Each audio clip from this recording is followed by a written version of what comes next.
Добар ден, драги ученици! Продолжуваме со проектот Е-училница со предметот биологија за 7 оделение. Моето име е Сонја Рулеска, јас сум наставник по биологија и химија во Основно училиште Наум Охридски, село Булаџани. Како што веќе напоменав, денешните наставни единици се поврзани се дел од предметот биологија, инаку се 3 наставни единици кои помеѓу себе се поврзани. Тоа се синџири на исхрана, мрежи на исхрана и преносна енергија. Од темата 3 живи суштества во нивната животна средина. За почеток да ви кажам дека за да ви е потребен материјал, учебник и тетрадка по биологија, молив или пенкало.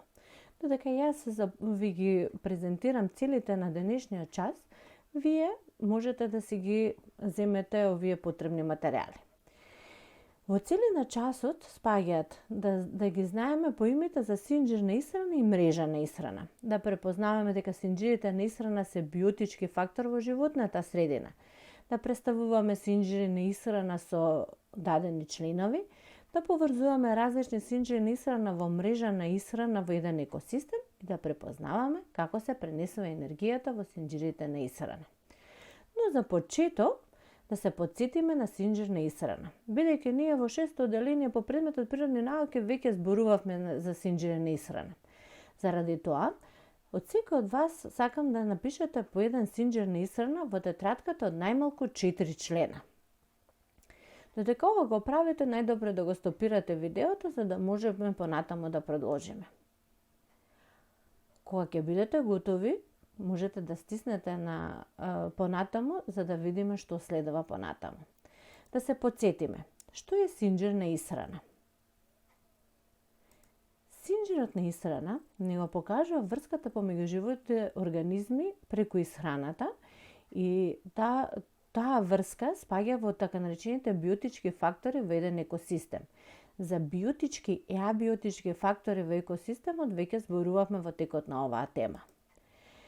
Со што започнува секој синџир на исхрана? Сигурно веќе си одговоривте на ова прашање со тоа што вашите синџири на исхрана кои што веќе ги запишавте во вашите тетрадки започнува со растение и тоа односно со произведувач. Што следува по растението во синџирот на исхрана?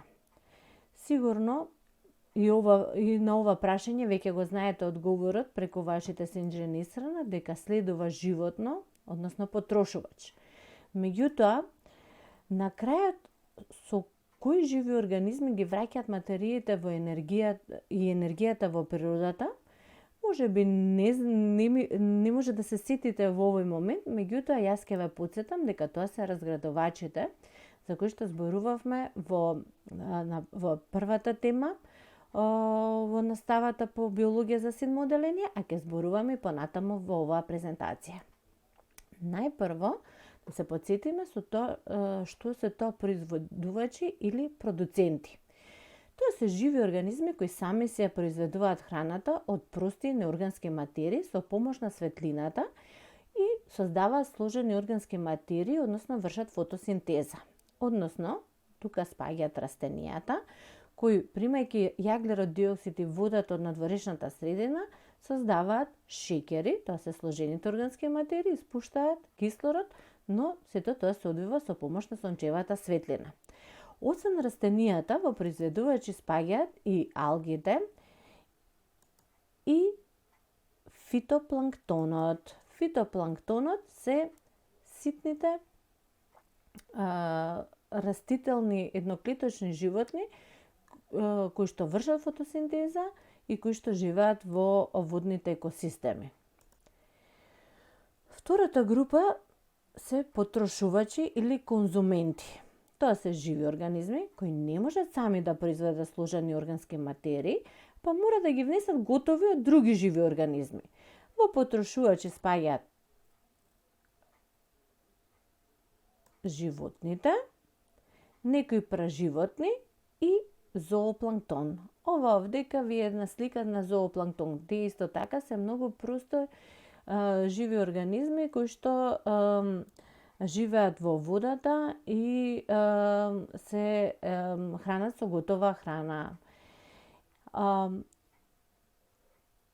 Според изворот на готови органски материи, потрошувачите ги делиме во 3 дела. Тоа се тревојади или хербивори, односно оние што готовите органски материи ги внесуваат преку хранејќи се со растенија, месојади или карнивори, тоа се потрошувачи кои готовите органски материи ги внесуваат јадејќи други животни, и се што јадете или омнивори, каде што спаѓа и човекот, кои готовите органски материи ги внесува хранејќи се и со растенија и со животни.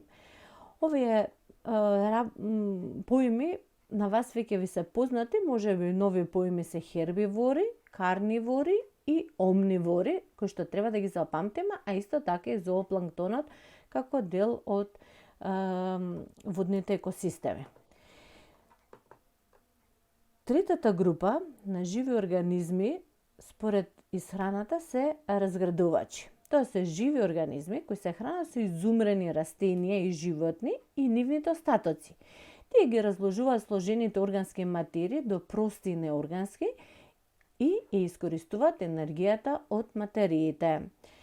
Во разградувачи спаѓаат габите, односно мувли, квасци и печурки. Се сеќавате на квасците и мувлите, ги гледавме и под микроскоп во првото полугодие. Еве вие печурката. Бактериите тука спаѓаат и некои животни, односно инсекти и нивните ларви и црви, кои што уште се познати под името детривори. Тука спаѓа дождовниот црв во оваа група на животни, односно разградувачи кои што се хранат со изумрени делови од растенија и животни и нивните остатоци.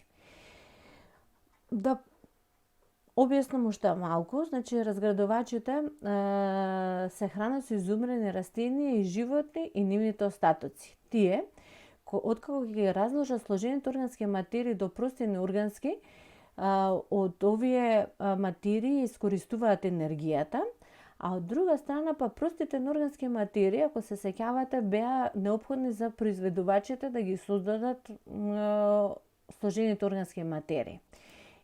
И како изгледа тоа во еден синџир на исхрана?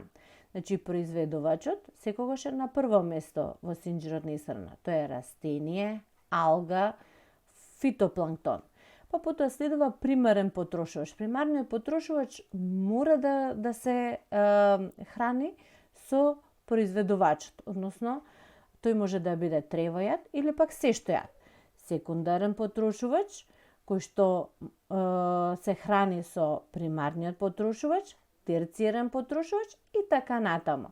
На крај следуваат разградувачите кои што се ги разградуваат изумрените остатоци и од примарниот, и од секундарниот, и од терцијарниот потрошувач и ги враќаат материите, односно ги додаваат материите на произведувачот за да може повторно да произведува. Или сликовито тоа изгледа вака. Произведувачот со помош на сонцето, водата и јаглерод диоксидот создава органски материи. Тој ги предава хранливите материи на примарниот потрошувач, примарниот потрошувач на секундарниот, секундарниот на терцијарниот, терцијарниот на квартерниот. А сите тие им даваат сложени органски материи и енергија на разградувачите кои понатаму простите органски материи кои ги произведуваат ги враќаат на произведувачите. Или со пример, тоа би изгледала вака. Тревата дава енергија на скакулецот и храна. Скакулецот дава енергија и храна на жабата. Жабата дава храна и енергија на змијата. Змијата дава и храна и енергија на орелот. Орелот на печурките, а печурките, овој пат неоргански материи, им даваат на растенијата. Сега да видиме како изгледат синџирите на исхрана во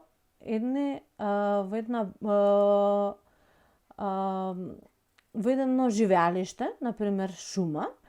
бидејќи во едно живеалиште живеат голем број на живи организми и тие помеѓу себе се поврзани во повеќе различни синџири на исхрана. Па ги имаме шумски плодови, трева, скаколец, жаба, змија, сокол, листни вошки, бубамара, вилинско конче, пеперутка, врапче, зајак, лисица и глушец. Сите овие можеме да ги поврземе во неколку синџири на исхрана. Првиот е шумски плодови. Шумските плодови ги хранат скакулците жабите, жабите змиите, змиите соколот. Сигурно веќе на вас ви текнуваат и многу други синџири на исхрана. Ајде да видиме следниот. Шумските плодови ги хранат лисните вошки бубамарите, бубамарите вилинското конче жабата, жабата змијата соколот. Шумски плодови, пеперутки, врапче, змија, сокол. Па може да бидат и поедноставни, не мора да бидат волку големи и обширни синџирите на исхрана, како што е трева, зајак, лисица. Трева, глушец, сокол. Трева, глушец, лисица. Трева, зајак, сокол. Трева, скаколец, жаба, змија, сокол. И уште би можело да се создадат синџири на исхрана во ова живеалиште, односно врски преку исхраната помеѓу овие живи организми. Ако сликовито ги представиме овие синџири на исхрана би изгледале вака. Трева, зајак, лисица. Трева, глушец, лисица. Трева, скаколец, жаба, змија, сокол.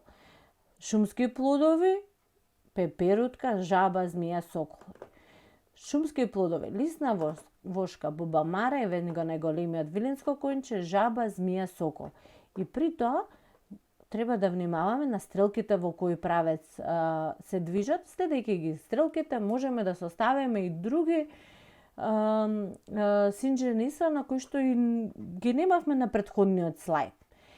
Вака поврзани помеѓу себе синџирите на исхрана ни даваат мрежа на исхрана во еден екосистем. Всушност и логично е дека во еден екосистем не може да постои само еден синџир на исхрана, односно само една заемна поврзаност во исхраната помеѓу живите организми. Кога тревата е храна за повеќе тревојадни или сештојадни животни. Шумските плодови исто така. Скакулецот може да биде храна и за жабата и за врапчето. Пеперутката може да биде храна и за жабата и за врапчето. Врапчето може да биде храна и за соколот, и за лисицата, и за змијата и така натаму. И сега се прави една комплицирана мрежа во која секој член од претходните синџири на исхрана се испреплетуваат помеѓу себе. Вака се создаваат мрежите на исхрана. Меѓутоа, за да се одржи рамнотежата во еден екосистем, потребно е да се запази и правилниот распоред помеѓу алките во овој синџир на исхрана. Например, ако еден од овие членови во синџирот на исхрана, односно во мрежа на исхраната, од некакви причини, од некаква промена во екосистемот, од условите абиотички или биотички, се поремети неговиот број, тогаш може да настане пореметување, односно да се наруши рамнотежата во целиот мрежа, односно во целиот екосистем. Например, да земеме дека бубамарите од некаква причина, може би да биде човечки фактор, ги прскале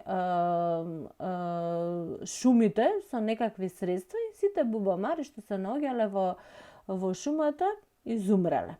Замислете колку многу лисни вошки би се размножиле и колку многу би биле нападнати шумските плодови од лисните вошки, па при тоа пеперутките, врапчињата и скакулците би имале недостаток на храна.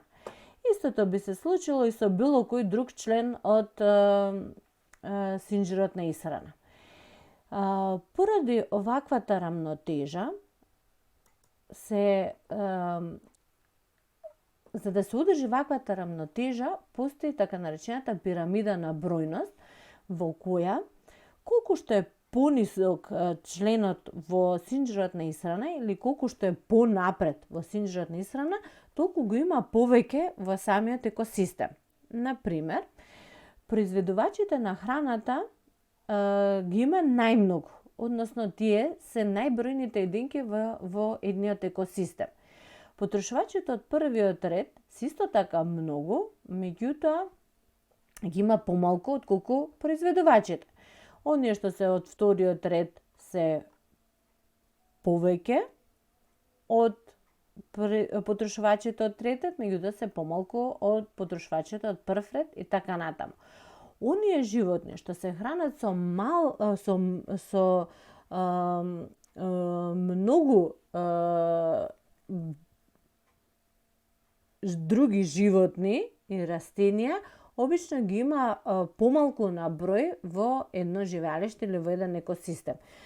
За да се одржи рамнотежата на бројноста, односно секој нареден член да има храна, меѓутоа да останат и членови од тој синџер на исхрана во екосистемот. Тоа е пирамидата на бројноста, а да видиме како изгледа преносот на енергијата, односно така наречена пирамида на енергија. Прво да видиме која е основата на пирамидата, тука се произведувачите. Тие ја примат сончевата енергија и 100% од примената сончева енергија ја искористуваат.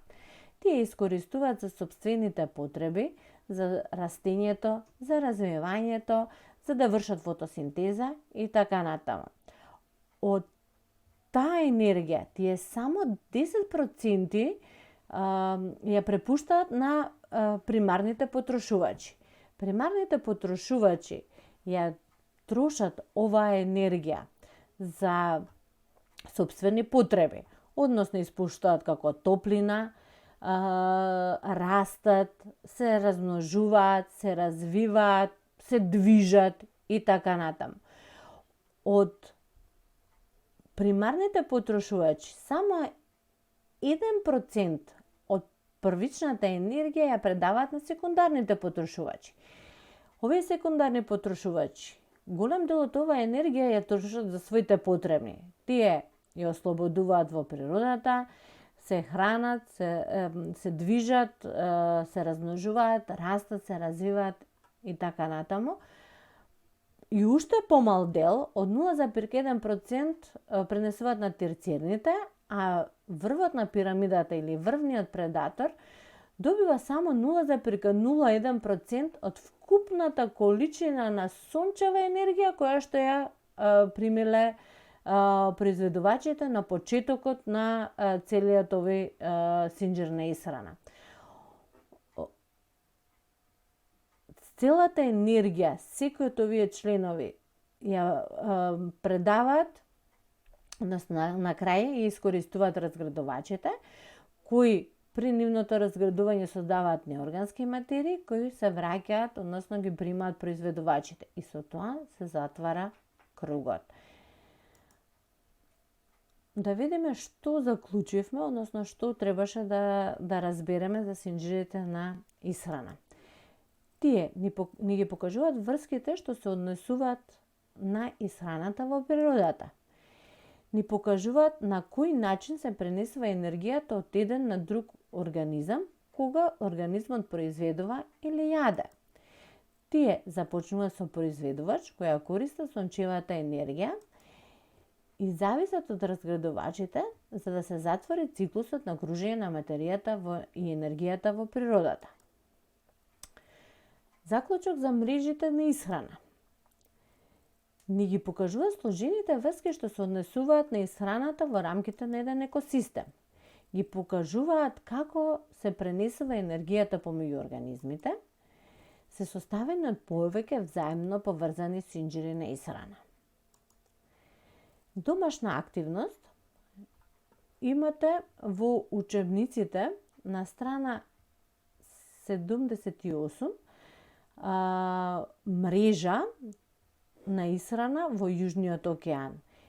Треба да ја разгледате оваа мрежа и да ги одговорите следниве прашања.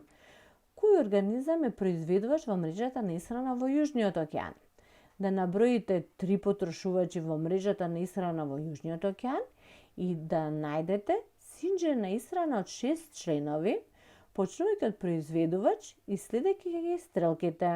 Треба да го нацртате овој синџир на исхрана. Меѓутоа, една напомена. Под цртање на синџир на исхрана не се подразбира да ги цртате самите живи организми, туку да ги напишете само нивните имиња и да обрнете внимание во кој правец ќе ги напишете стрелките. Ви благодарам на вниманието и ви посакувам успех во совладување на наставните содржини.